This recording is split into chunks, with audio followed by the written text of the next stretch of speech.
Assalamualaikum warahmatullahi wabarakatuh.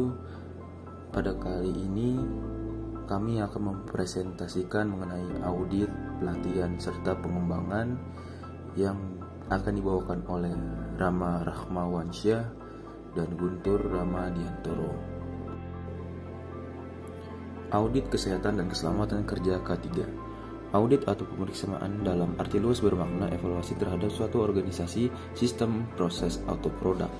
Audit dilaksanakan oleh pihak yang kompeten, objektif, dan tidak memihak, yang disebut auditor.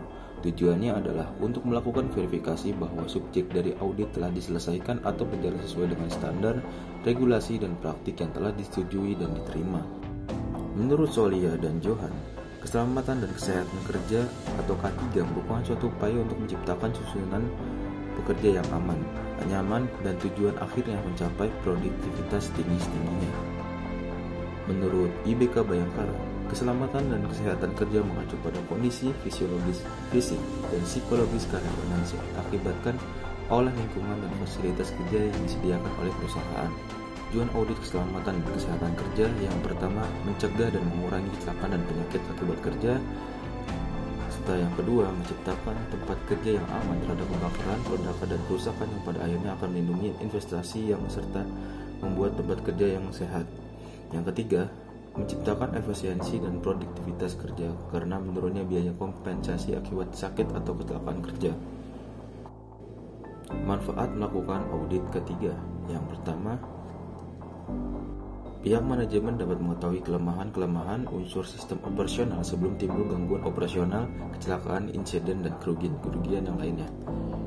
Yang dua, meningkatkan pengetahuan, keterampilan, dan kesadaran tentang K3, khususnya bagi karyawan yang terlibat dalam pelaksanaan audit.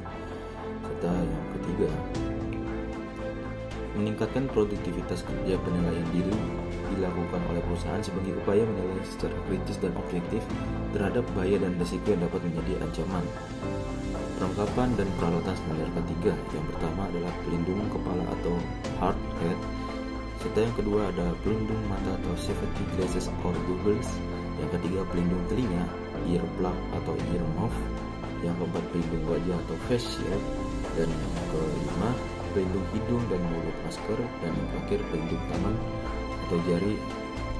Studi kasus kecelakaan kerja pada PT Pertamina Hulu Rokan tahun 2021. Kelompok aktivis buruh bersuara keras terkait standar keselamatan kerja di Blok Rokan yang kini dikelola oleh PT Pertamina Hulu Rokan, menyusul tewasnya seorang pekerja akibat tertimpa bom kren di Bekasap pada Kamis tanggal 9 bulan 12 tahun 2021 lalu.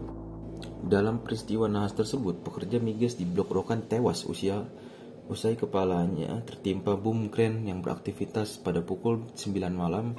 Kejadian memilukan ini terjadi di proyek pengoboran sumur Bekasap 206 yang disebut Rig Airlangga 55. Proyek ini dikerjakan oleh subkontraktor PT Asia Petrochrome Service yang merupakan mitra dari PT Pertamina Hulu Rokan, kontraktor pengelola Blok Rokan yang mengganti PT Chevron sejak 9 Agustus tahun 2021 lalu. Peristiwa nahas ini terjadi saat aktivitas perpindahan rig ke lokasi baru. Saat menurunkan kren dari low bed, operator kren mengangkat boom sekitar 2 meter. Tujuannya untuk memindahkan tiang penyangga yang digunakan sebagai penyangga boom saat mobilisasi kren. Tiba-tiba boom yang diangkat tidak bisa bertahan sehingga turun dan mengenai korban di bagian kepala. Sempat dilarikan ke fasilitas kesehatan di Duri, namun Mizi sudah menghembuskan nafas terakhirnya. Kejadian ini merupakan jenis kecelakaan fatal super serius yang harus diinvestigasi atas dugaan kelalaian fundamental sistem kerja di tengah ambisi BHR melakukan kerja target pengoboran sumber minyak. Kemudian ada dalam pembahasan yang kondisi kelalaian pekerja yang menyebabkan salah satu pekerja migas tertimpa boom crane dan akhirnya meninggal dunia. Kriterianya, manajemen PEPC ADK dan seluruh pekerja berkomitmen untuk menjalankan proses bisnis secara aman, sehat, dan berwawasan lingkungan.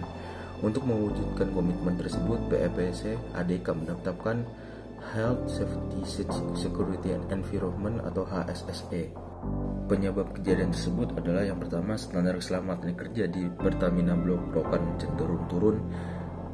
Kemudian pekerja tetap melakukan kegiatan meskipun lapangan diguyur hujan dan licin. Akibatnya, dalam insiden tersebut, seorang pekerja migas di Blok Rokan tewas usai kepalanya tertimpa boom crane. Kesimpulannya, pada hari Kamis tanggal 19 bulan 12 tahun 2021 terjadi kecelakaan tertimpa boom crane. Penyebabnya karena kurangnya keselamatan kerja di Pertamina Blok Rokan dan terjadinya cuaca buruk hingga menyebabkan seorang pekerja migas di Blok Rokan tewas. Kejadian memilukan ini terjadi di proyek pengukuran sumur berkasat 206 yang disebut RIK Erlangga 55. Proyek ini dikerjakan oleh subkontraktor PT Asia Petrocorp Service atau APS yang merupakan mitra dari PT Pertamina Hulu Rokan. Dan presentasi dari kami, mohon maaf apabila ada yang kesalahan kata.